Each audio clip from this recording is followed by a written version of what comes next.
Why did you come back? Powerful Sicha. Why is that? It's really one punchline. But it's a Sicha Tovshin Yud Aleph that the Rebbe is a Fabrengen. It was a connection to Chofov that year. Connected with two beautiful stories. In the Fabrengen, the Rebbe had a beautiful expression. He said from his father-in-law, the Ziknech Siddim, that they said, what is a pshat when we say, Al Chetche Chatonu V'Labhanecha Ba'oines Uberotzen? If we descend, it's either Ba'oines or Berotzen, you can't have both. So he said, a man comes into shul huffing and puffing late. He's always coming late to shul. He always was He's busy doing something. It's terrible. So what could you do? You skip Sukkah de Zimra, you just say Baruch Shomar, Ashrei. What could you do but the Abed? When he finishes davening, he's pretty happy with himself. At the end, he's pretty happy with himself. Nice. Okay, let's get to the Sicha. This is not what the Sicha is about. The Sicha is about Ekev. As I said, there's an unbelievable punchline, and it's something that is a constant thing in our mind.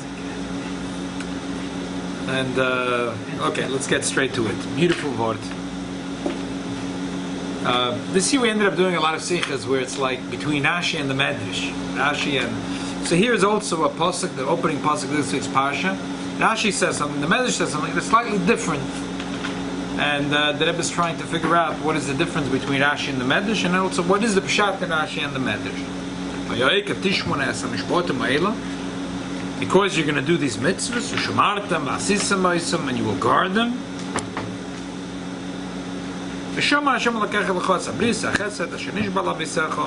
David will guard for you the bris, the chesed, the shua, the goncha, David is going to bless your offsprings, and also the cattle and the wine and the produce.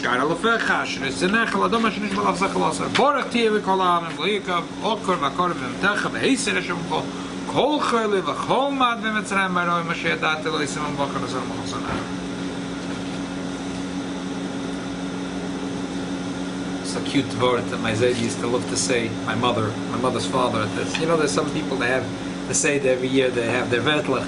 So he said, why do you have to know that the Yidden got so the Yidden were saved in Mitzrayim. So the Mitzrayim had 40 makkis, 50 makkis, so the Yamda was 250 makkis. I was thinking, how many makkis? They got whipped, they got knocked out, and the Jews came out. The machloikis, they got 10 makkis, or 40 makkis, or 250 makkis. What's the machloikis? So he always said that Zvart. He probably heard this word. This is a nice word. Because the pasuk says here, Kol choyle v'chol mad v'mitzrayim aroyim asher lo daite lo yisim ba unesanam b'chol senecha. The Torah says all this nasty stuff that you saw happening to Egyptians will never happen to you. It will happen by all your enemies. So Chazal are trying to add in more things there.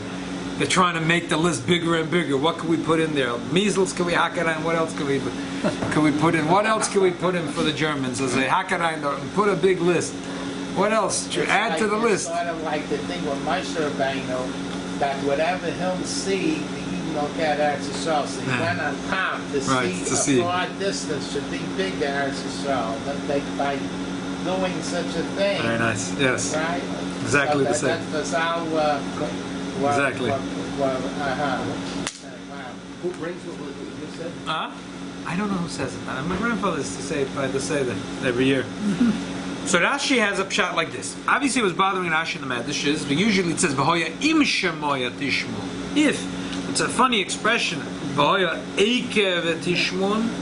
So Rashi answers. Rashi says, "In mitzvahs kalos adam dash be'akev of tishmun." There are mitzvahs kalos that the person might step on them, and like the some even the askena balaktosis say, they step on the tzitzis. No. You'll be careful even with mitzvahs that other people might step on those mitzvahs. How could you hear the mitzvahs that you step with the heels? How could you hear that? Tishmun is to hear. Yeah, no. The Tishmun, he will listen to do even mitzvahs that are not chamuris. The type of mitzvahs that others. Should have been instead of Tishmun, Tishmuru. Okay, so it's the Stamaguta Kasha. An under Shaila. Taka an under Shaila. Forschung say, Tishma means Basil, Aguta Kasha. Medish sagt er so, parshas Tenchum, Medish Tenchum. Sometimes husband and wife, they say to each other, you don't listen to me. I hear what you're saying, but you don't hear what I'm saying. Exactly. It doesn't mean Tishmu, like, Verstehen. you don't get it. You don't get it. Oh, yeah, Ekev, sagt der Medish Tenchum, das ist schon mal the pasuk says, Lo ma'ira b'meira. David the Melech says, why should I be scared in the bad days? You know why? Avoin akev yisubeini. I'm scared of the sins of the heel. Oh. So what does it say? Is Baruch Shmosh Lakadosh Baruch Hu Shenosim Torah Yisrael Shesh B'Shesh Meis Shloish Esrei Mitzvahs. Blessed is the Eibishter gives the Yid 630 mitzvahs. Yishbem Kalvas V'Chamuris. There are mitzvahs that are tough ones, that are big ones, and there are small ones, the easy ones. There are mitzvahs that people throw under their akev. They throw under their akev. They throw away. In other words, there are certain mitzvahs they throw away. What does it mean? The Medrash explains. What does it mean? They throw it away. They think that this is not important. They have a priority list. That this mitzvah is not so minig, is not so important. So they throw it in the garbage. David was very scared of the day of judgment. I'm not scared of the very strict mitzvahs. Because they're chamuras, I kept them. What am I scared of? Maybe I was over. Or maybe I did, or maybe I didn't do. And maybe because it's kala, maybe I was over, or maybe I didn't do. And you said, and you said in the Mishnayos, you should be careful in mitzvah kala like a mitzvah chamura. That's when the pasuk says, why am I scared? Akev. The oven, which oven of Ekev Tishmun? That oven he's scared about. So this is the Kapistel Memtes. You always say when you're walking nifted or in the base oval after davening. That's a pshat Ekev Tishmun. Ze shamar hakosa. Hanachmodim is oval mi pazerov. That he's scared, that Aved Hashem is careful also in the mitzvahs that are akev tishmun, the mitzvahs that are like a heel.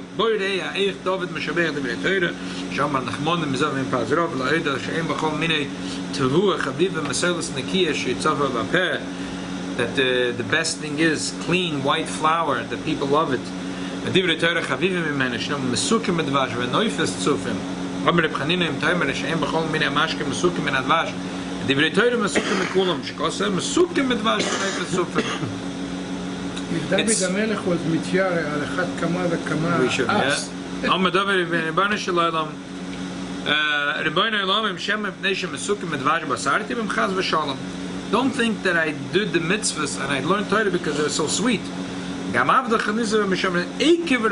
did it not because they're sweet, but I was keeping all your mitzvahs kalas. I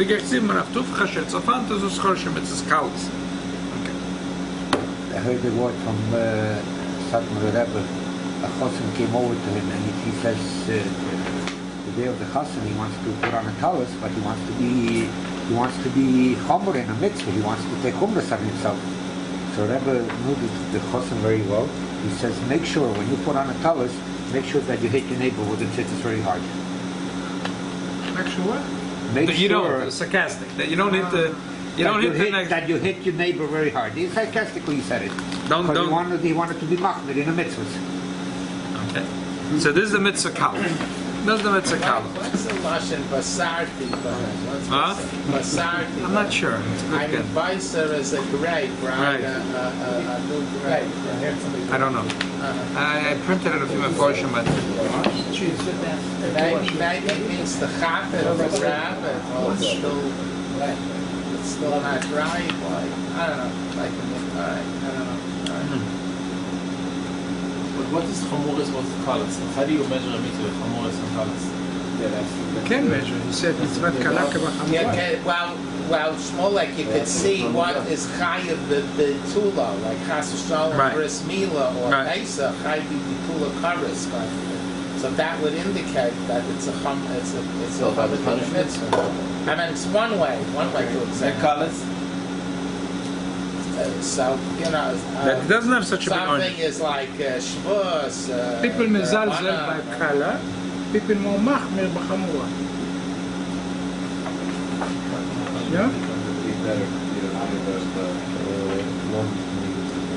One of the pshatim they have in the Medrash is the mitzvah's kala says that there are certain mitzvahs that are very sweet to do. It's easy for a person to do. Like mitzvah kala, oh Shmulek, it says sukkah. Right. It says in the Gemara it's called a mitzvah kala, yes. right? So, but Sukkah is kala? It's the Gemara. That's what the Gemara calls it. Mitzvah kala, have a little mitzvah. Right. The easy mitzvah, sukkah. right. Very easy, yeah. I have a question from the parsha. Can I ask it? No. Let's first go into the because I want to make sure we get to the lkuti.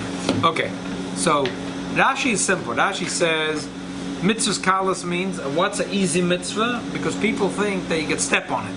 Okay, why is then I understand why is all these mitzvahs are called akev or akev v'rav. Why is these called mitzvahs called akev? Because they're so cold that people might step on them. You know, when you walk on the street, you don't notice a little insect. It's a dova kal, so you might step on them. That's what Rashi says. Rashi says in mitzvahs kalas she'odam dosh ba'akeva. Why is it called a easy mitzvah? Why is an easy mitzvah called akev? What's the connection of an easy mitzvah to an akev? Zilzul, it's down. Because something which is not choshev, you might step on it. Ekev was brought up with Abraham. Shema, Ekev, Shema, Koli. Exactly, akev. How come he didn't say it over there? I think it was talking about Because over there it wasn't such a kasha. Over here it's like a funny thing. At the pasuk start, it should sort of say v'hoya im tishmon. It says v'hoya akev. But from here already the Medrash learns all other times when it says in the Torah akev is a certain mitzvah called akev. But what's the mitzvah called akev? And actually it's simple. It's so insignificant you might step on it. Okay, good. But the Medrash says that what does it mean akev? It's so insignificant that people throw it out. And they throw it under their akev. If you say something is insignificant, you throw it out the window. You throw it away, you throw it in the garbage can. What's the diuk that they throw it in the akev? If you want to say you step with your heel, you step on it. Step on it. I understand, it's so insignificant that you step on it. You step on it, it's insignificant, you step on it. But what does it mean if you're saying the mitzvahs? The Medrash says that why the mitzvahs kal is called akev because they throw them out. Where do they throw them? They throw them. And where do they throw them? Tachas ikveim, kaloim mashin kalas. What's the kaloim over here? What does it mean? And actually simple. You step on it. It's insignificant. What's the Medrash trying to say? Also in the Medrash Gufa, here Rashi said, the Medrash says that gam avdecha nizer behem b'shamra mekev v'rav. That he was very nizer. And then we say that he was scared. Lo me'ira b'meira. Why was he scared? Do you think David Melech was not doing the mitzvahs, the simple mitzvahs? Like sukkah, mitzvahs kalas, he wasn't doing. What was he scared about? So what was David Melech scared about? The Rebbe says like this, that perhaps the Medrash is saying like this. What is a mitzvah that people throw under their heel? When you make a list, right? Things that you need to do. You're very busy this week. So you take the old-fashioned way, a piece of paper, take a pen and paper, you start writing. What do you put on top of the list? And what do you put on the bottom of the list? The prior one, right? The big one. The food you need to buy for the little hamster you got, if you have a hamster, probably goes in the lower part of the list, right?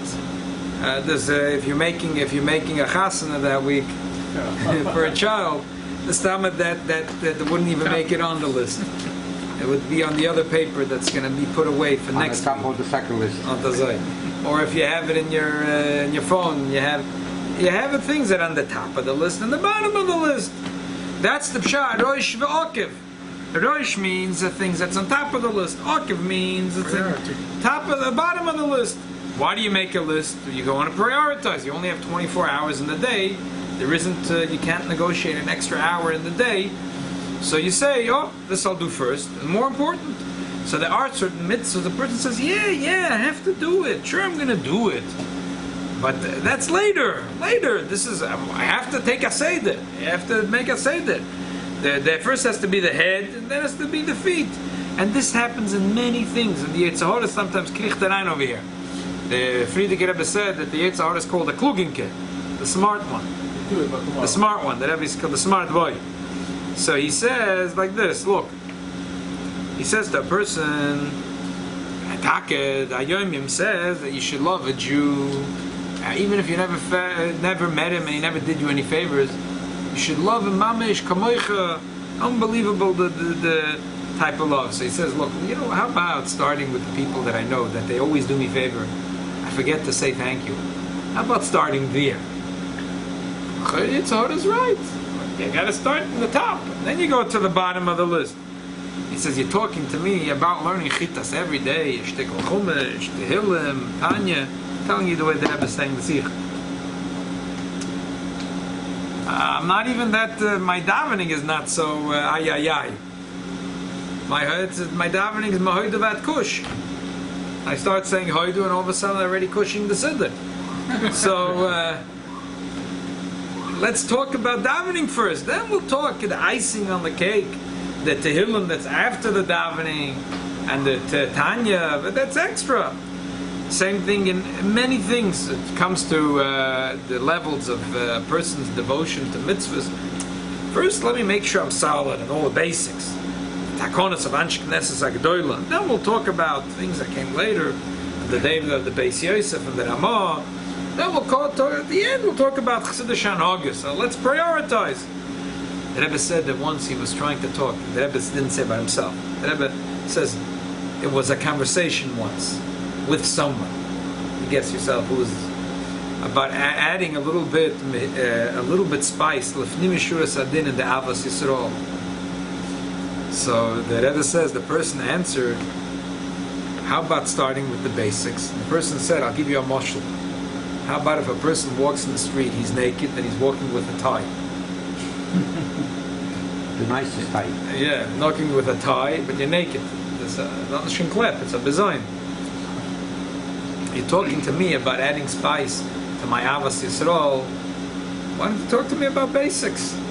The Rebbe said that, the guy's right, because the Gemara says in Soita that the Soita goes in the Beis Hamikdash, they take everything, no fancy clothing, just in a robe in a very non-flattering way.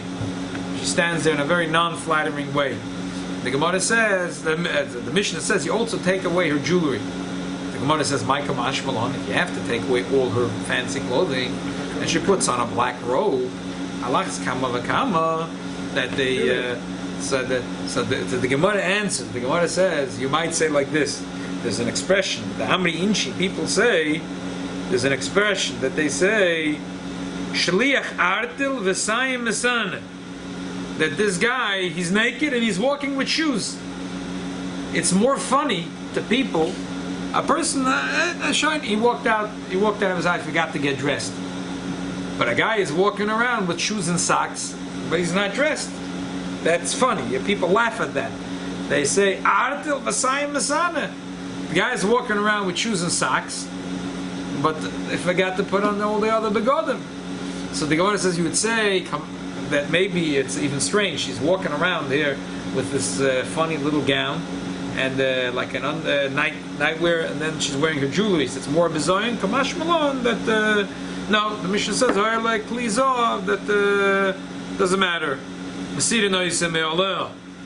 Anyway, the Rebbe said that this was a taina that someone says you're talking to me about adding a hider mitzvah in my avos Yisrael is like asking me to put on a tie before I got dressed. The Rebbe said that this is a very good taina. Person is right. This person is right. Person's right. How could you? But the Sota doesn't say also par'ayet se'ara? Huh? She opened her hair? Or? Right, everything. All these things are to be mevazer.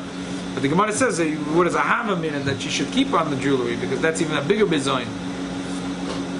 So the Rebbe says the tainas are good, but the truth is, if a person thinks about a mitzvah, there's two ways of looking at it. They can look at how big the reward, how big is the punishment. You can make a cheshbon, what's the easy, what's kalos, or what's chamudas. But there's another way of looking at mitzvah, and that is that every mitzvah is one thing, tzavtza v'chibur, to connect with the Eibishter. So what's the difference if this is a minig, or it's a takona from a tzaddik, or it's saying a kapitel tehillim, the takona for tehillim? But this is a mitzvah. The Eibishter says that Eiluv Tishmon, we should listen to the tzaddikim.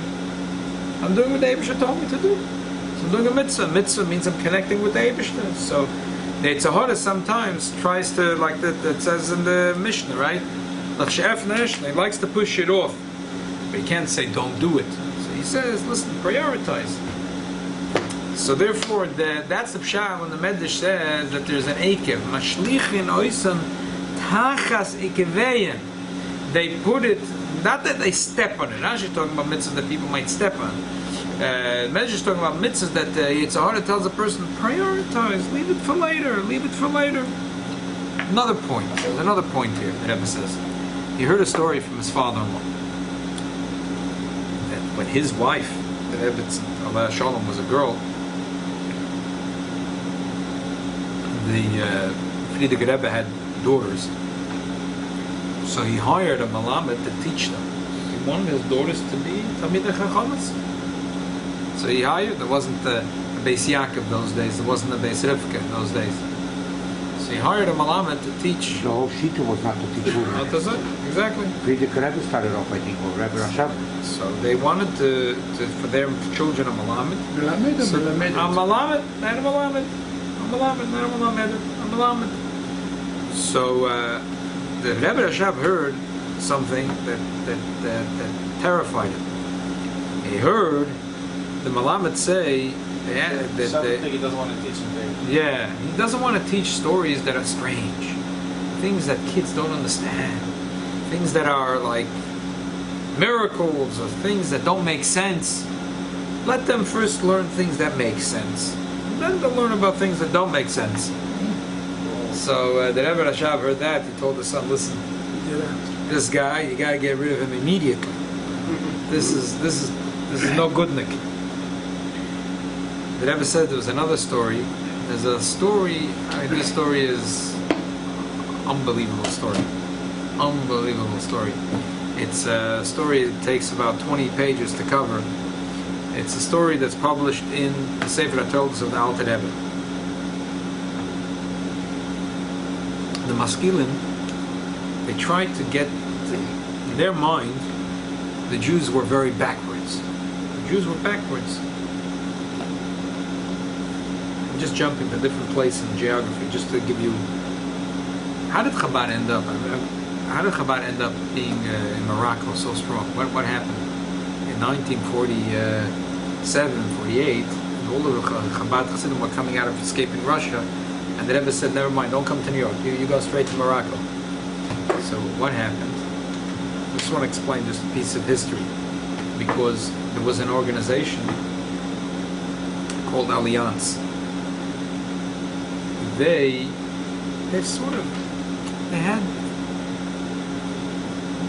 had a certain agenda. It's not the pshat that they were like tzaddikim. They came from the moon and they landed all over the world where poor Jews needed them, and they set up schools. They thought that it would be good to bring Jews into the 20th century and to enlighten them. And they came to different countries all over the world, and they set up schools. And there's all kinds of theories about the schools, and maybe even the French government. There's all kinds of theories about colonialism, but that's that's not for us. My mother, Aliyah Shalom, used to tell us a story, but in Iraq used to be Alliance School, and a lot of Jews send their kids. there. And what happened was that Like a Shomer HaTzair, it wasn't... well, they didn't say that Shomer. They said, we just want to educate the kids. We wanted poor Jewish countries. They came to countries where Jews were very tamimut, where Jews were very, They were hardworking, and they not European, Europeans who think that they're smarter than everyone. Philosophers, Kopmenschen, Große Feinschmeckers, and they came there and they said, well, we're opening up Jewish schools, and Jews were happy. The children will be more educated. In the meantime, they had an agenda. It wasn't just to give free lunch and free education. They had an agenda. The agenda was very clear. It became clear to many communities when it was too late. To modernize. So the Gedolei Yisrael in Morocco smelled. They smelled. They had a psachush. They smelled. This was no good. But what could they do? Were they going to take the Alliance and pick them up like this and throw them out of Casablanca? What are they going to do? It was cities and cities. I mean, we're not talking about one city. They set up shop in 30, 40 cities around the country. What are they going to do? They wrote letters to Gedolei Yisrael to help us out. The Frierdiker Rebbe got a letter, and he said, I'm going to do it. This is what I'm going to do. How am I going to do it? I'm going to send my shulchan. They should open counter schools. So a lot of it's like the Baba Sali and Gedolei Yisrael, so they told their people, don't send your kids to Alliance, send them to the Chabad school. That's what happened. That was the formation of the Chabad schools in Morocco. That's how it happened. Because these Gedolei Yisrael, they smelled. This was no good. There's some Gedolei Yisrael that had unbelievable chush in smelling where something was no good. Where the problems. So there's a story with the Alter Rebbe. Now I'm going to go back. I'm giving you just a little background. This is an undercurrent. Today it's not anymore. It's in the open. Reform is reform. Conservative. This is... The Alliance still has some favor from the places. There's still Alliance schools, by the way. But that's a story of yesterday. But up to 50 years ago, this was a very quiet battle going on the minds and souls of Jewish communities all over the world. So this battle didn't start 50 years ago. This battle started 250 years ago with the Haskalah movement, and they had this idea and agenda quietly to go into communities, and then I can't come in and say, I come into Vilna and say, ooh, this is not good. The yeshivas are not good. We need enlightenment. I guess kick him out. They like those days. If a person was a little out of line, that's outside the shul, they had a special thing. They'd tie him up for a day or two. How much the bezin would say, and then when they would go out of davening, they would spit him in the face. That's the story with the Gan Eden that Alter Rebbe told him. There's a lot of stories this way. So this guy is Shimon. There's the story of Shimon HaKofer, that he parked himself in Vilna. He became close even to the Grov. First he became close to Reb Chaim Volozhin and Reb Zalman. He was a Talmid Chochem Otzim. We're not talking about someone who was a Semichka Knack. The guy didn't know a thing. He was and his main thing was diktuk, and the Machlokas between Chassidim and Masnagdim, he was sort of the neutral guy. He was the nice guy. He was the Mr. Nice. When the Alter Rebbe published his Siddur, he would go around saying, he doesn't know Nusach HaTfilas is things for Gedolei Yisrael, but he could say that the diktuk is unbelievable. And this was, talking about a guy that Vilna Gaon himself asked him, the diktuk Eliyahu, he should look over his safe. Talking about a guy who can't diktuk. Kitzur, the Svuach Chassidim in Vilna got a letter from the Alter Rebbe saying that that I heard this guy Shimon in this, and that he became even friendly with the Goin, and then he's involved now with in the inner circles of the Kehillah, and you should know that he's there for one purpose. The purpose is Rahman al-Islam to send kids to Germany, to other places. Rahman al-Islam, they should come back offering. And I want you to keep a very strong eye on this guy, and do espionage, and to reveal his secrets in the public. It's a long story, but there's one slice of the story. The Chassidim overheard him tell a story when he came back to Vilna to his buddies. He described he went on a reconnaissance mission to see what's going on all over Belita and White Russia by the Chassidim. And he also was by certain Rebbes. One of the Rebbes was the Alter Rebbe. And he describes what happened. He said that he describes with fanfare and joke, versteht sich, of how the Chassidim have reverence for the Rebbe, and they call the room outside the Gan Eden Tachten, and the Rebbe's room they call it Gan Eden Elyon. And he describes how he had his audience with the Alter Rebbe. And he says the Alter Rebbe would sit on the table, had always a chumash and a soya, and with 2 candles on the table. No, the Rebbe, he said, well, he was like taken aback for a moment. Alter Rebbe says, who are you? So he said, my name is Shimon, I'm coming from a town, Zamut.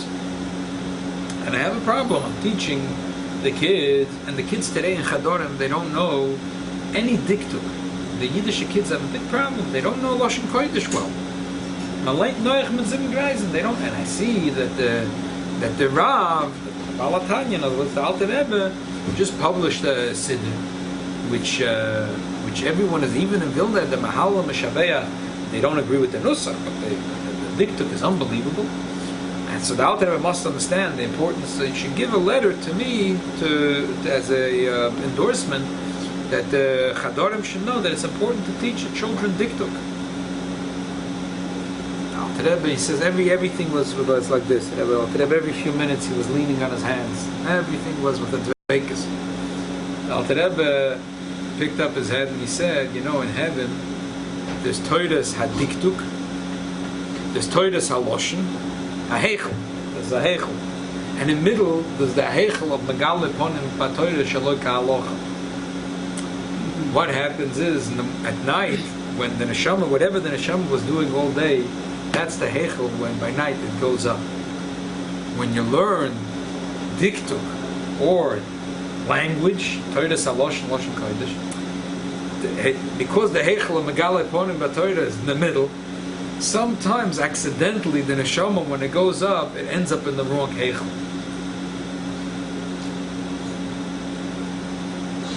Then the Alter Rebbe, so he says, turns to me and asks, it says in the pasuk that when Esav comes to his father, it says, "Vayecher ad Yitzchak harod gedola ad me'oid." He says, "Do was the chamalamed." He touched the pasuk. He says, "He touched the pasuk." Like Rashi says in the first pshat, Loshen Teima, it was like he didn't believe what's going on over here. So the Alter Rebbe said, what's the zweite pshat, was Rashi zog? The second pshat Rashi says is that the ro gehenim pesuchel mitachta. He saw the Hegen. So this guy Shimon says, I told him, how can I teach such a thing to kids? Kids, little minds. How can a little kid, Banem and Azazah, that the whole big Gehenim that's burning over 5,000 years is open in the room of Yitzchak and Esav, and they didn't get burnt, and even their shirts didn't shrivel? Kids can't take such a thing. It's confusing for a kid. So the Alter Rebbe continues, says Shimon, how did the Medrash think up of such a thing? So Shimon tells his friends, I'm thinking to myself, how did the Medrash? How many other Medrashim Chazal are ridiculous and were made up? How was I supposed to answer for such a question? So the Alter Rebbe again put his hands down, his head on his hands, and he's thinking and thinking. And then he picks up his eyes, and he takes the candle and he puts it at my face. He says, you know what the pshat is? The pshat is a chodazog. What happened was that Esav sold his bechorah to Yaakov. When he comes into the room, and Yitzchak says to Esav, who are you? He says, I'm Esav, your bechorah. That's a sheker. That's a sheker. It's a lie. He sold the bechorah. How could he say he's a bechorah? So he lied. When you lied, the Gehenim is besucha mitachta. You say your name is Shimei, you're from Zamut. You come from Vilna. You're from the Rosh HaMaskilim. How many Yiddish children, how many mothers are crying over you that the children now came to Askola? When a person like you gets lost in a place called Kol Boyel Lo Yeshuvun, then the Gehenim is Psuchel Mitachta. So before the man could finish his statement, I was out the door. I thought I would escape. He said, but the problem was the Chassidim saw me come out, and they were so excited. A guy came out of Yechidus, and they were dancing until I was able to get out of the wiggle out of their hands. And then he says, thank God I was able to escape town. And then he finishes off a report about what he thinks should be the next step. The next step was that they have to make a cherem against the Chassidim, and they have to, this is the underpinnings of the Maskilim. Were always very excited about making this machlokas Chassidim and Chassnagdim, because then it looks like a religious pretense. Anyway, this is the story. So that's the same thing here with the Rebbe, the story that Rebbe said with the Rebbe Rashab, with the Malamed for the granddaughters. That's not true. The chinuch, the reishis chochma, the chinuch of a child is dafke sipuri tzadikim and dafke oises amayfrim Shabbat Torah, and to say otherwise is the eights of the melech zaken uksil. So that's the pshat of David HaMelech. David HaMelech says, sure, I'm keeping the mitzvahs. Rashi's talking about a person that the problem is that he's stepping on the mitzvahs. That David HaMelech says, das hab ich nishmoide. Ich hab nishmoide. I'm not stepping on any mitzvahs, said David HaMelech. Stepping on a mitzvah, I'm not stepping on a mitzvah. Mitzvahs kalas she'odem dosh ba'akev, that the type of that I should step on a mitzvah, das hab moide. No, he's not stepping. But the other shot of Ekev, that he prioritizes, this is a very choshev mitzvah. This is a deiraisa. This is a deirabona. This is just a nanik. This is mamish birchas krishma. This is psukkah de zimra.